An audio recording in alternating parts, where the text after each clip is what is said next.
Welcome to the Like to Work podcast with Diamond and Wild. I'm Diamond. That's not Wild. That's Tim. Good morning, Tim. Hey, good morning. Good morning there, Diamonds. Well,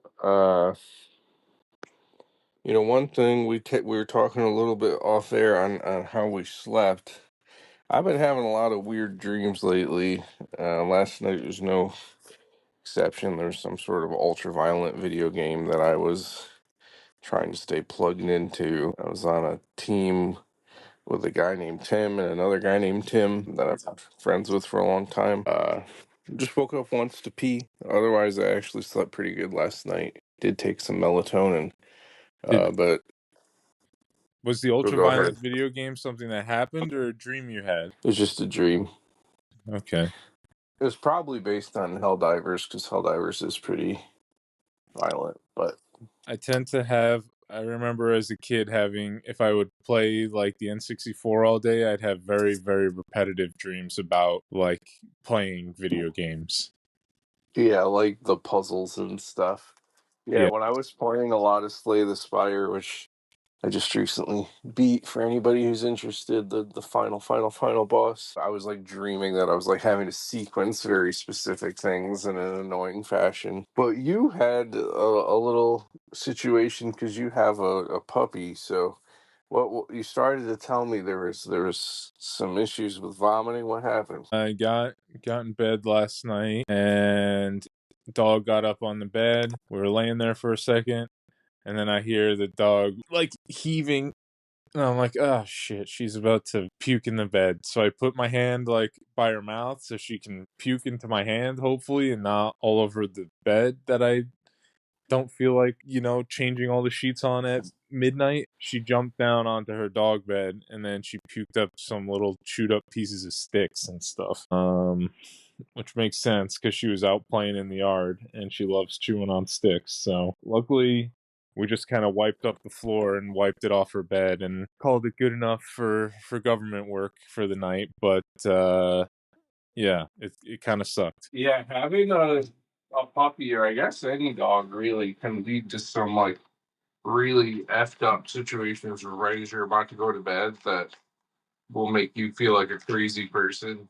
I like that you only did enough for government work because I'll be honest, my wife Tim, when something like that happens, she wants everything fully deep cleaned before we rest again, which drives me insane because I just want to get like good enough to sleep is even Well, when it's that late. if it But was on the bed, definitely whatever she puked on isn't going to stay on the bed. If it was a blanket, I mean, I'm not going to wash the blanket at midnight, but that blanket's coming off the bed and getting subbed in with something else. oh So, yeah. Obviously, if there's uh, waste on your bed, if it gets I'm just down talking in the, about on the carpets or on the floors next to you. You just got to kind of sop up what you can with some paper towels and deep clean it with some cleaner in the morning.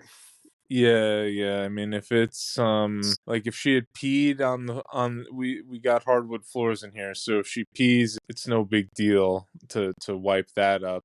Obviously, it's also a rental, so I'm not that bent out of shape about it. But it's got to get cleaned up to the point where it's not going to damage anything, or I'm going to get fecal matter on my body while I'm sleeping, and then any other detail work can be done in the morning. That's kind of how I feel. Yeah, I agree. So what's your ETA? I'm gonna be on time to my 5 over commitment. Things are looking bad for me right now. I should be in the car right now. It's 6:30 Central, and I am steaming very wrinkly clothes. I took them right out of the dryer and hung them up, but they were a wrinkled mess even as I was getting them out of the dryer. So Now, have you that thought just about when you take all your clothes out of the dryer, steaming them all in one batch as part of your chore of doing laundry? That way you're not scrambling every morning to steam your clothes every day. that sounds asinine. How would I have a podcast about being late to work if I was doing that kind of shit? Yeah, I suppose that's an interesting point you have there. Well, in all seriousness, those types of thoughts just don't really exist in my mind. Trying to get a good steam job going. It's actually working bit faster than I thought it would. I steamed up the bathroom a little bit before getting the steamer going. I think maybe the steamy air combined with the steaming machine is doing some work. You gave it a bit of a pre-steam. Yeah, I remember when I was in training at company A1, first off, it was like the best training ever. They put me in a hotel for like a month and had me work in a simulated store before I even like worked in a real store.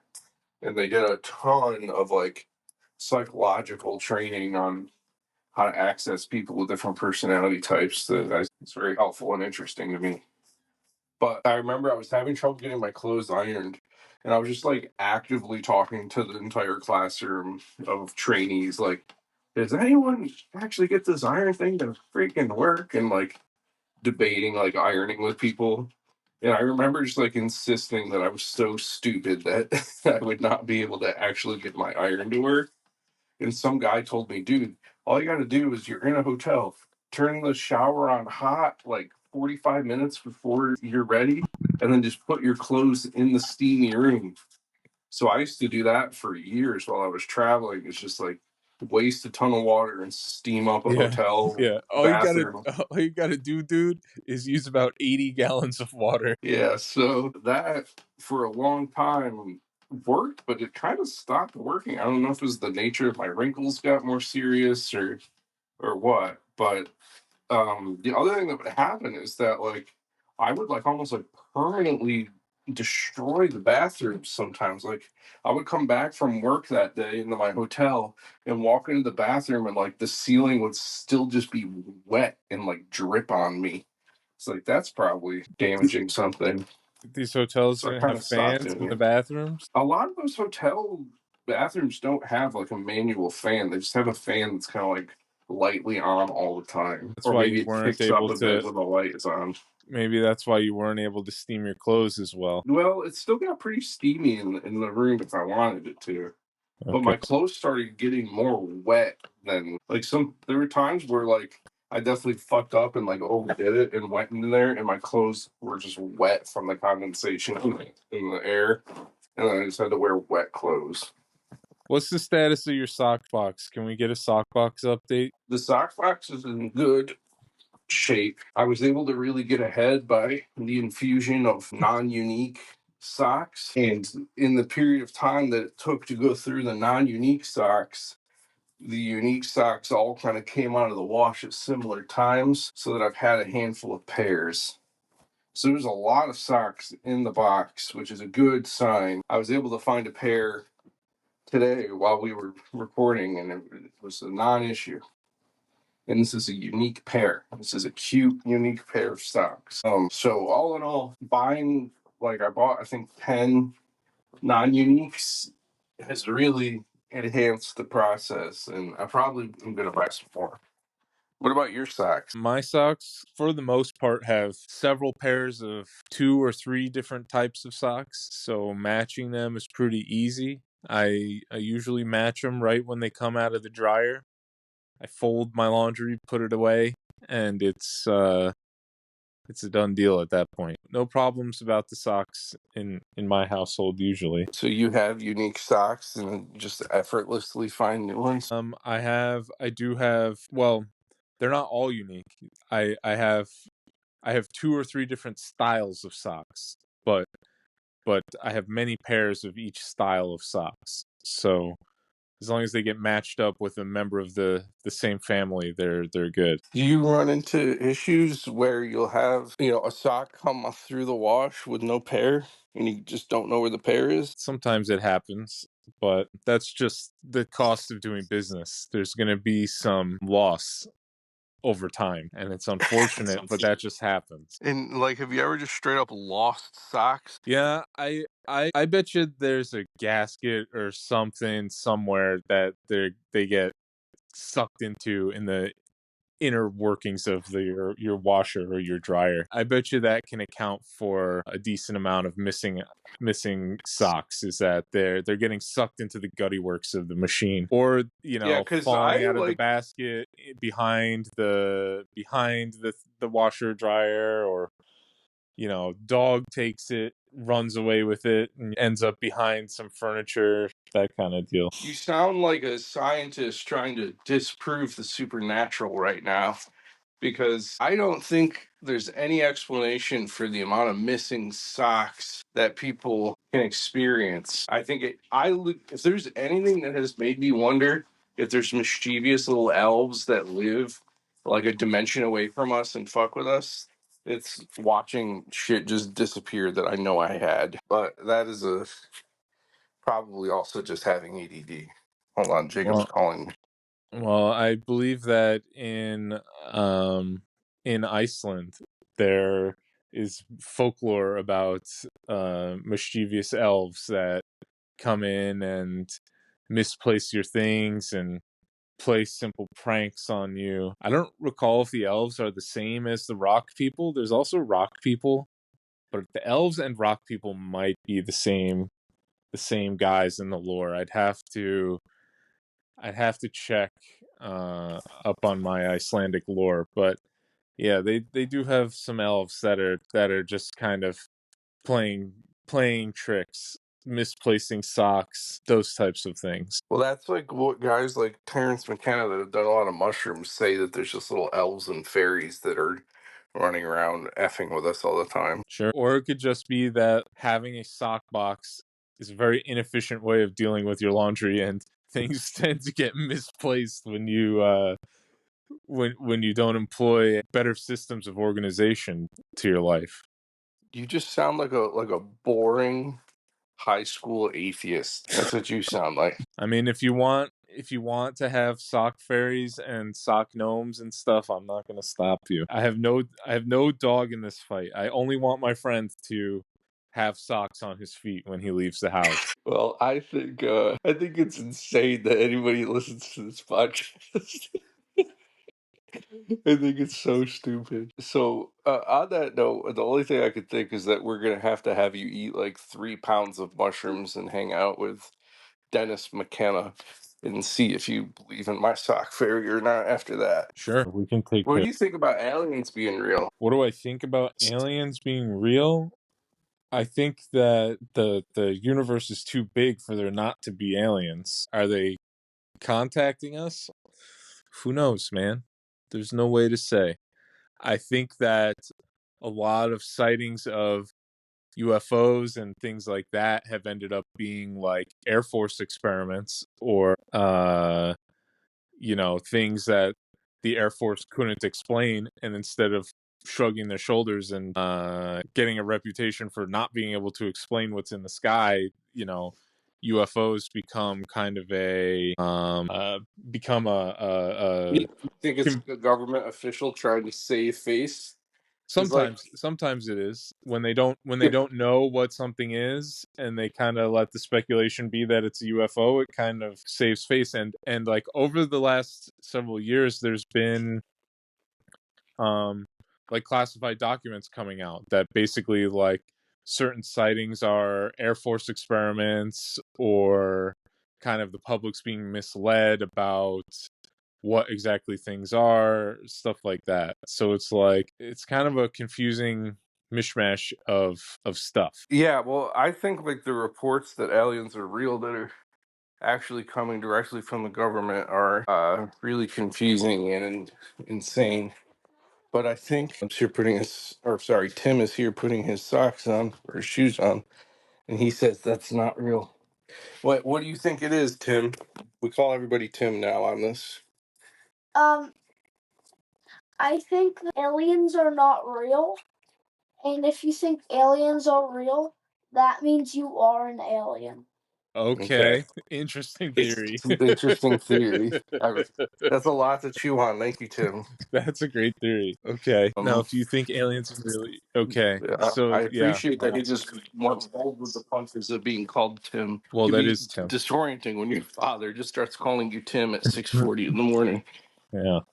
Well, but yeah, I mean, as far as aliens are concerned, it's like it's too much to imagine that this is the only planet where there's life forms that are self-aware walking around. There's got to be other planets out there with Yeah, I'm with you that some I'm form of of the life. opinion that it's like a bigger stretch that we're the only ones.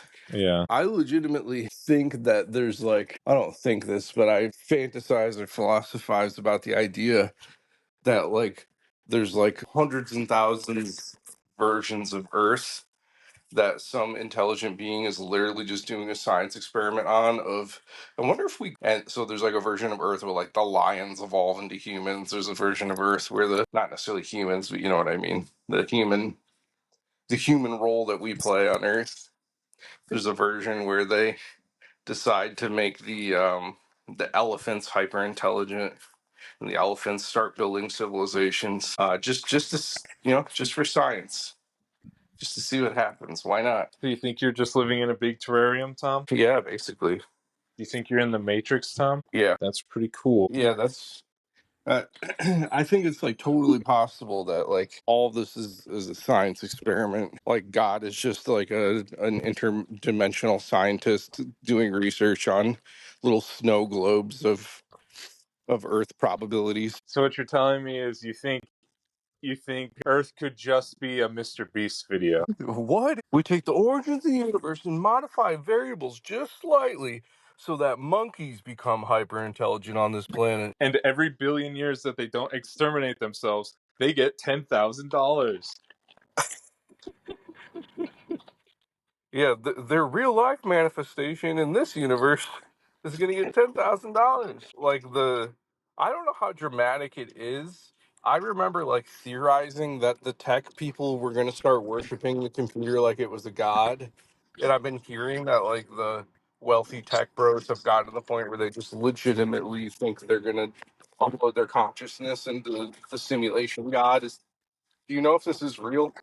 Is this a real thing? Do I think it's real that they're going to upload their consciousness into the computer? No, that they believe it. I mean, I'm sure there's some people who believe it. I've never interviewed somebody or talked to somebody in person who actually believes that this is going to happen. I think that have you seen on YouTube there's this guy who I would say what he does is almost in the genre of rage bait where he's trying to he's like a billionaire who's trying to make himself live forever and he looks like really sleek and slimy because he's like always having dermatologists like laser off the top layer of his skin so he doesn't look wrinkly and he looks young and because the health of his organs can't come through in a YouTube video, like he basically has to look young in order for any of this to make sense to like someone just viewing through a computer screen. So I guess my point is that Seen it. I certainly think there's people who are going to be able to like become wealthy enough that they can use medicine to their advantage to live, if not forever, very extended lifespans. I mean, it kind of like remains to be seen. Obviously, this is an experiment that takes place in real time. And Yeah. the other thing is like, I don't know, you can do all the treatments and follow all the science to keep all of your organs healthy and to live forever, but like if you get in a car to go to work every day, like or you get in a car to go to your dermatologist appointment to have the top layer of your skin lasered off, there's a chance you just get in a car accident and die. So like I don't know how many variables this guy is controlling for, but I think he's primarily making videos so that like once a month there can be a Reddit thread of like, did anyone else see this billionaire scumbag wasting medical resources to try to live forever? That's what I think like the main.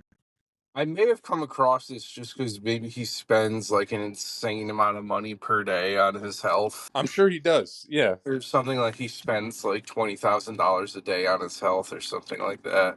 Yeah, it's entirely Or possible. all right. Well, yeah, I mean, the thing about people living a long time, my barber Tim is like a conspiracy theorist, awesome, crazy guy. He's both like the most realistic and non-realistic guy I know.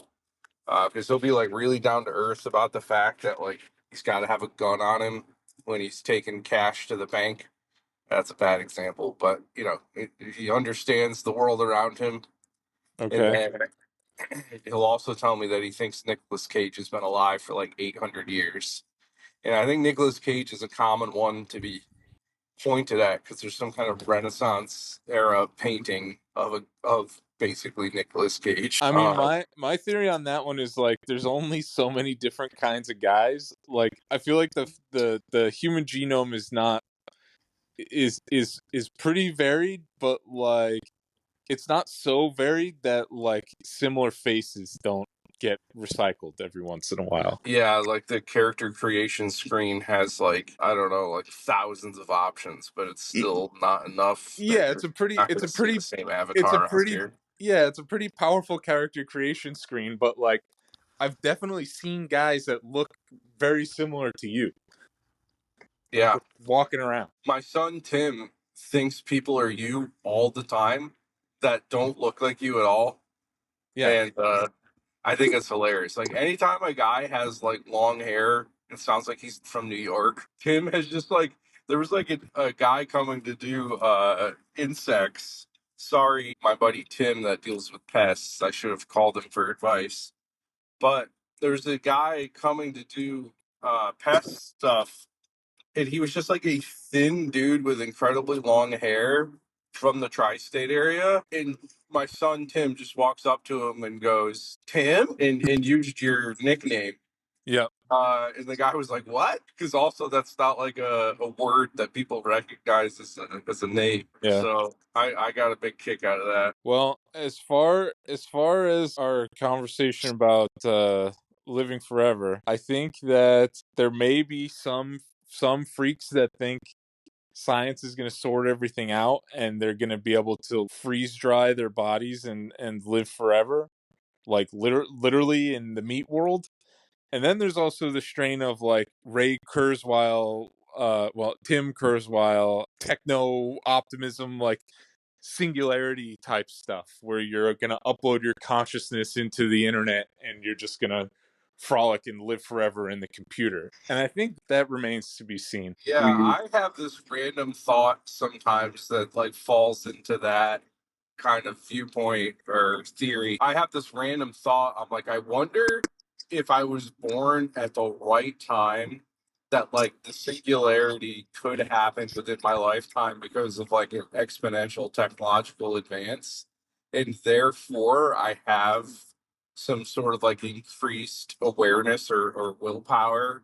You know, it's kind of like a strange thought that just kind of crosses your mind of like, I wonder if there is some significance to me being born in an internet generation and what that means for my consciousness. Like, may, will I be one of the oldest dudes? So I imagine I'm going to be this old senile like farting guy, and they're going to be like, "Hey, 70-year-old Tim, do you want to, you know, you want to put this thing in the machine?" And I'm going to be like, "I don't know. This thing's seen a lot of. The thing hasn't had its oil changed in long enough. I don't know if this is going to be good for the singularity or whatever. And I'm going to have to make a hard decision on life. You You know?" think you think uploading your brain to the machine is going to actively be a negative experience for the machine and everyone who's already in it? I think it probably has safeguards against that, but I think it could be a bad experience for me if they're like, "Hi, do you want to live your life on a loop infinitely in this computer?" Like, Yeah. Well, that's the I mean, as far as immortal life, I mean, smarter people than I have thought about immortal life, but like it kind of sounds like hell to me. Just just being alive forever. I'm okay with there being an end to things. no, Like I in fact, knowing that there's an end to things, like, kind of imparts some value on the experiences that you do get to have. yeah, no, for sure. I've reflected on that too. Like, if there was no consequences for death or anything like that, like, what would you would live your life like completely differently in a way that would like trivialize almost every moment, probably. Yeah. Although right now I'm strapped up and driving my motor machine into the belly of the beast to go work a 7 to 6 shift. All So right. that sounds a lot like I'm not exercising this free will and loving the grace of every moment I've been granted. Do what you got to do. Hold on one second, Tom. I'm just passing off the dog. We got a dog pass. This dog pass is brought to you by, hold on, I can see a billboard here. Spotify. Oh, well, that's fitting. This dog pass is brought to you by Spotify. Use offer code Diamond and Wild for 10% off your Spotify subscription. I'm pulling up to the garage. I've got a 7:02 on the car clock. I've glanced down illegally. I'm not going to measure the difference, but I've got to around the phone clock. That's not great. That's 4 over the 10 under, and I'm not quite there. I'm back, Tom. How you doing all right on your ETA? Yeah, I'm going through my ETA. I mean, I'm looking to be just under walking in for the 7 o'clock. Definitely, probably 9 over my 10 under commitment. 9 over your 10 under commitment. So you're gonna be 1 under? That's what it looks like. Okay. Now, I don't know if you've moved on topics, but the getting yourself inside the machine, primarily I look at that type of kind of science fiction, like kind of posturing about the possibilities for technology and what could and couldn't happen. I have to go.